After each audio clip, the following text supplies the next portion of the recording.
Discovery classes Jaipur YouTube channel में सभी मित्रों का हार्दिक अभिनंदन और स्वागत करता हूं। मित्रों, आज इस वीडियो में हम अध्ययन करने वाले हैं जो हमारा टॉपिक चल रहा था चट्टान, उसी का शेष पार्ट। हम उसके अंतर्गत आग्नेय चट्टान के बारे में अध्ययन कर चुके थे। आज हम अध्ययन करेंगे अवसादी चट्टान के बारे में। तो आप सबसे पहले हेडिंग लिखोगे अवसादी चट्टान।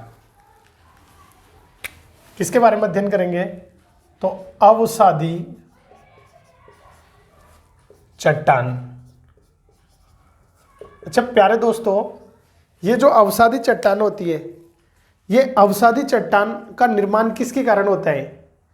तो यानी आग्नेय और कायांतरिक चट्टान के द्वारा जो अपर्दन और जो निक्षेपण होता है, उसकी जो परत जमती है, उसके फलस्वरूप जो चट्टान का निर्माण होता है, उसको अपन बोलते हैं कौन सी चट्टान है? अवसादी चट्टान। इसका निर्माण आग्नेय चट्टान और कायांतरिक चट्टान के द्वारा होता है, अवसादी चट्टान। ये जो अवसादी चट्टान होती है, इसमें क्या है कि परत दर परत जमाव होता है, इसमें परतें पाई जाती हैं। इसके अलावा साथ साथ जब परतें होती हैं, चट्टानों का अपर्दन होता है, निक्षेपण होता है, तो उसके साथ साथ कुछ जीवाश्म भी उसके साथ मिल जाते हैं। तो ये परतदार चट्टानों होती हैं, इसमें जीवाश्म पाए जाते हैं और इसमें रवे नहीं पाई जाती है, रवेदार नहीं होती है। कौन सी चट्टान है? अवसादी चट्टान है। अवसादी चट्टानों का जो निर्माण होता है, तो यानी पृथ्वी के कुल भूभाग की अगर हम बात करें तो उसके मात्र और मात्र 5% भूभाग पर यानी किनके चट्टानों से, तो इन चट्टानों का योगदान है अवसादी चट्टानों। जबकि अगर वैसे देखी जाए तो पृथ्वी के 75% भाग पर यह चट्टानें फैली होती हैं। कौन सी चट्टानें?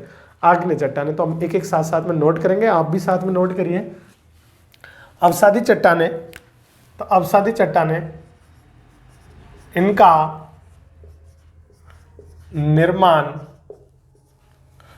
आग्नेय व कायांतरित चट्टानों से होता है। चट्टानों के अपर्दन व निक्षेपण के परिणाम स्वरूप होता है। परिणाम स्वरूप होता है, परिणाम स्वरूप होता है। कौन सी चट्टानों का निर्माण? हम बात कर रहे हैं अवसादी चट्टानों के संदर्भ में। अच्छा प्यारे दोस्तों, इन चट्टानों में क्या होती है? ये इन चट्टानों में यानी रवेदार नहीं होती है, या रवेदार, या ये चट्टानें क्या, ये चट्टानें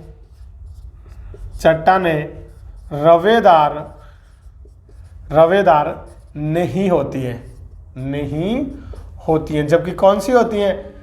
तो आग्नेय चट्टानें रवेदार होती है। इन्हें कौन सी? तो इन्हें द्वितीयक चट्टान भी कहा जाता है। कौन सी चट्टान भी कहा जाता है। कौन सी चट्टानों को?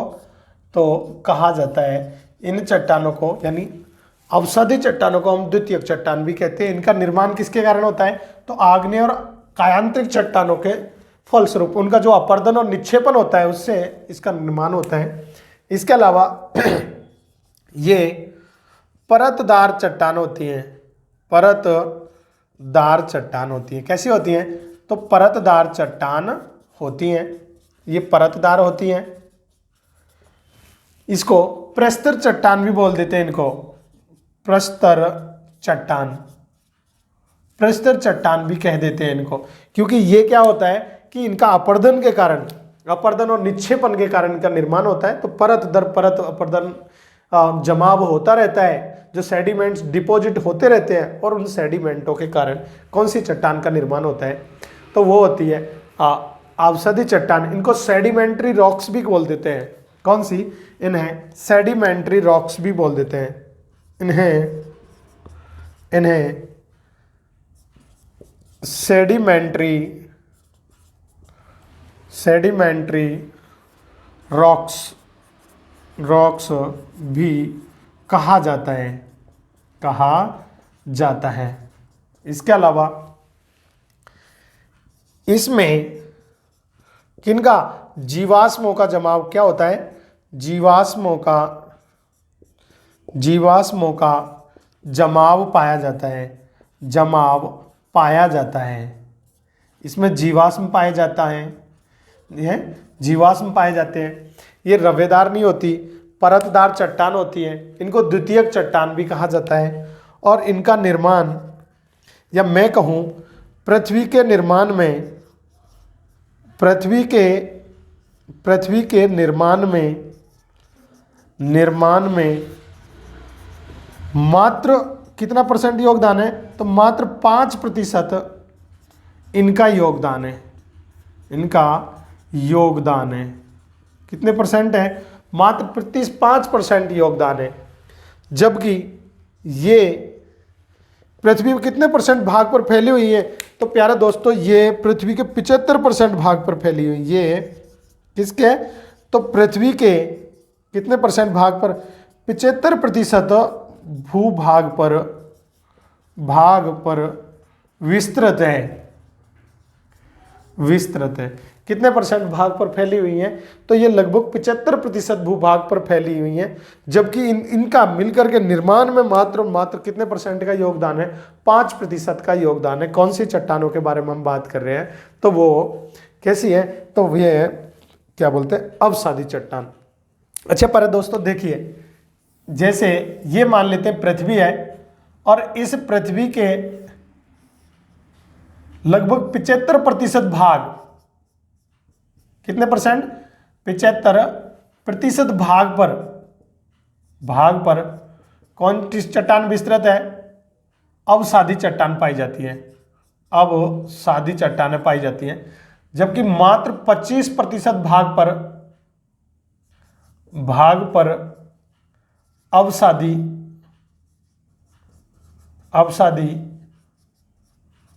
चट्टान नहीं पाई जाती है। तो ये कितने परसेंट भाग पर पाई जाती है, फैली हुई है, विस्तृत 75%। अगर निर्माण के संदर्भ में अगर पूछ लिया जाए, किसके संदर्भ में, कि निर्माण, कि इसका निर्माण में कितना योगदान है, तो मैंने आपको बताया कि प्यारे दोस्तों इसका निर्माण में लगभग मात्र कितने परसेंट, यानी ये 5% इसका योगदान है। बाकी 95% किससे इसका निर्माण हुआ है, तो पृथ्वी के कुल निर्माण में, यानी ये किससे है, तो आग्नेय प्लस कायांतरिक, कौन सी, कायांतरिक पाई जाती है। और मात्र 5% भाग पर क्या पाई जाती है, तो ये अवसादी चट्टान पाई जाती है।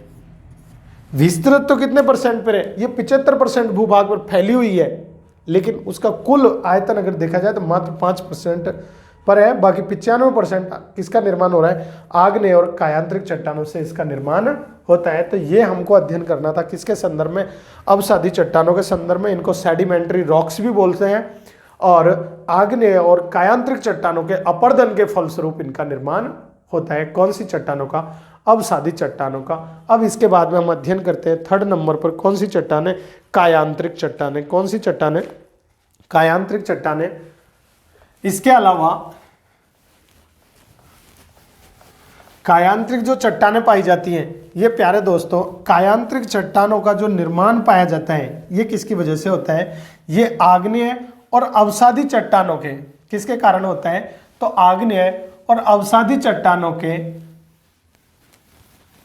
ताप और दाब के फलस्वरूप कौन सी चट्टानों का निर्माण होता है, तो आग्नेय और अवसादी चट्टानों के ताप और दाब के फलस्वरूप कौन सी चट्टानों का निर्माण होता है, तो कायांतरिक चट्टानों का निर्माण होता है।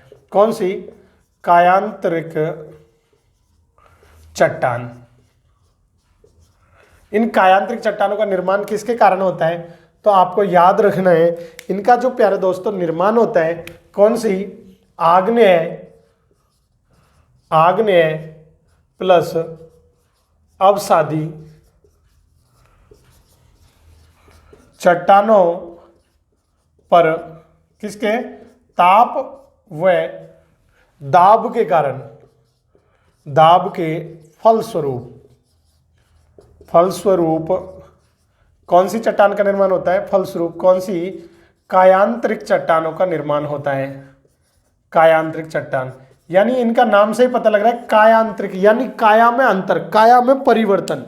जब वो आग्नेय चट्टान और अवसादी चट्टान काफी दिनों तक, बहुत लंबे पीरियड तक ये पृथ्वी के भूगर्भ में जब दबी रहती है, तो उन पे ताप और दाब जब प्रेशर पड़ता है, तो उससे क्या है कि इन चट्टानों के यानी रूप में परिवर्तन हो जाता है। तो आग्नेय और अवसादी चट्टानों पे ताप और दाब पड़ने से कौन सी चट्टानों का निर्माण होता है? कायांतरिक चट्टानों का निर्माण होता है। ये कायांतरिक चट्टानें विभिन्न प्रकार की पाई जाती हैं, और कायांतरिक चट्टानों का जो निर्माण होता है, ये कायांतरिक चट्टानें अनेक प्रकार की पाई जाती हैं। जैसे कायांतरिक चट्टान जो होती है, ये कायांतरिक चट्टान सर्वाधिक कठोर चट्टान होती है। कैसी चट्टान होती है? तो ये सर्वाधिक कठोर चट्टान होती है, सर्वाधिक कठोर चट्टान होती है, कठोर चट्टान होती है, चट्टान होती है। तो ये सर्वाधिक कठोर चट्टान होती है। इसके अलावा जो कायांतरिक चट्टानें, ये अवसादी चट्टानों से कायांतरिक चट्टानों का निर्माण होता है, आग्नेय चट्टानों से सीधे कायांतरिक चट्टानों का निर्माण होता है, और कायांतरिक चट्टानों से भी कायांतरिक चट्टानों का निर्माण होता है। तो ये एक टेबल के माध्यम से हम समझ सकते हैं। देखिए, अवसादी चट्टानों के रूपांतरण से बनी सेल, यानी अवसादी चट्टान सीधे किस में परिवर्तित हो जाती है? तो कायांतरिक चट्टानों में परिवर्तित हो जाती है। जैसे सेल कैसी होती है?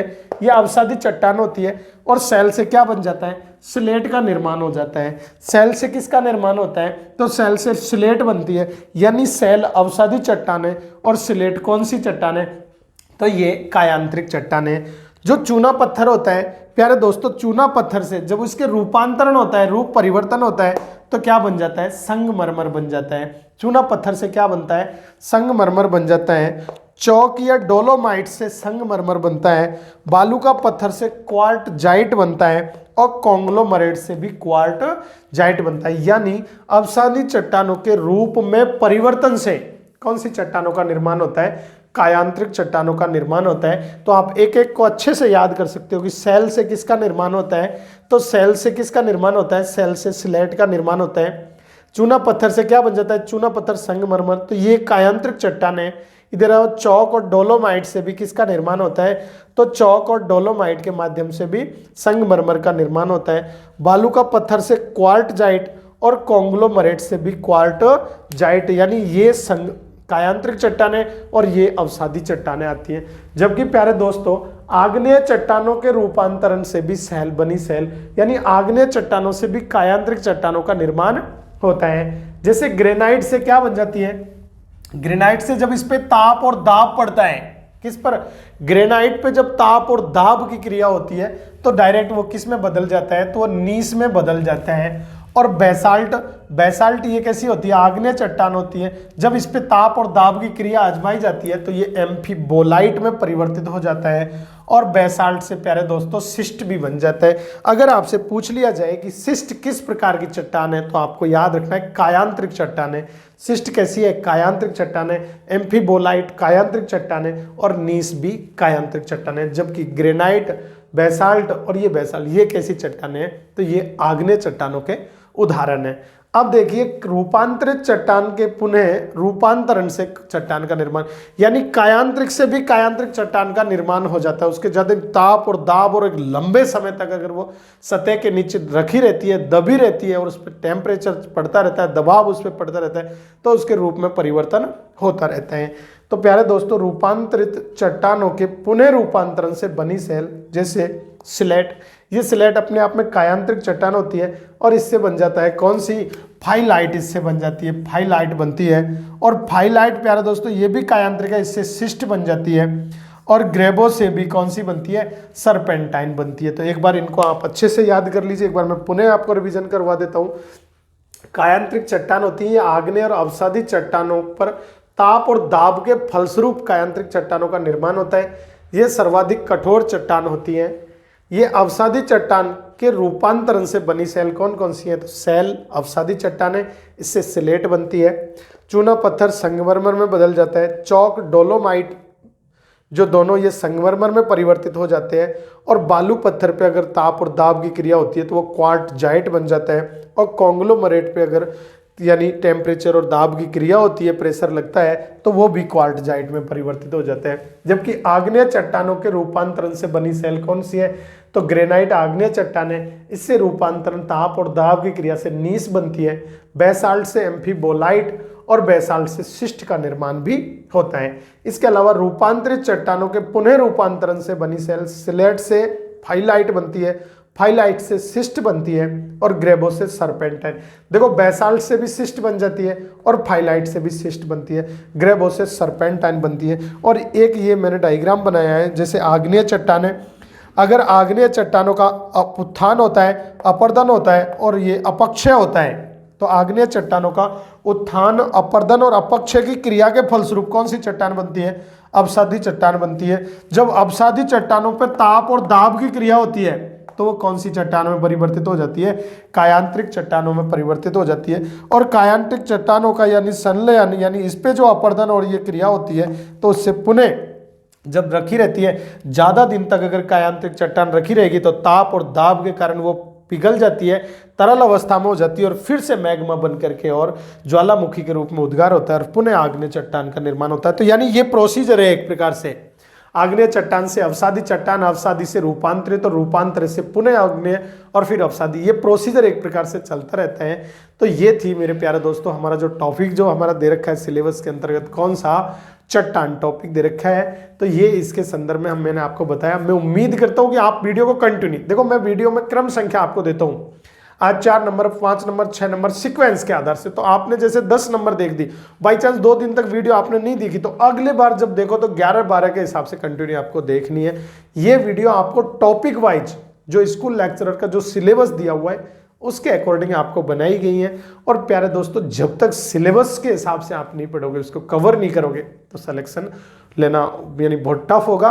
और अभी आपके पास टाइम है, अभी एग्जाम में थोड़ा सा टाइम है और अभी विज्ञप्ति नहीं आई है, तो अभी ये शांति पीरियड है। आप टॉपिक को अच्छे से ढंग से अगर पढ़ोगे तो जरूर सिलेक्शन हो जाएगा। तो मैं उम्मीद करता हूँ कि जो भी आपके प्यारे मित्र, जो भी आपके साथी, जो आपके चाहने वाले, जो सबसे जिगरी दोस्त हैं, तो एक बार ये वीडियो उनको भी शेयर कर दो जो आपके स्कूल लेक्चर देने वाले हैं ज्योग्राफी से, ताकि उनको भी इस वीडियो का लाभ मिल सके। और जैसे ही मैं टाइम मिलेगा तो ये आपकी लाइव क्लास भी मैं इस पर चालू करने वाला हूँ। तब तक मैं वीडियो अपलोड कर रहा हूँ, तो इनको आप पर डे देखते रहे। इसके अलावा जो चैनल पर पहली बार जुड़े हैं तो सभी मित्र एक बार चैनल को लाइक और सब्सक्राइब कर दें। मिलते हैं नेक्स्ट वीडियो में, इजाज़त चाहूँगा। जय हिंद, जय भारत।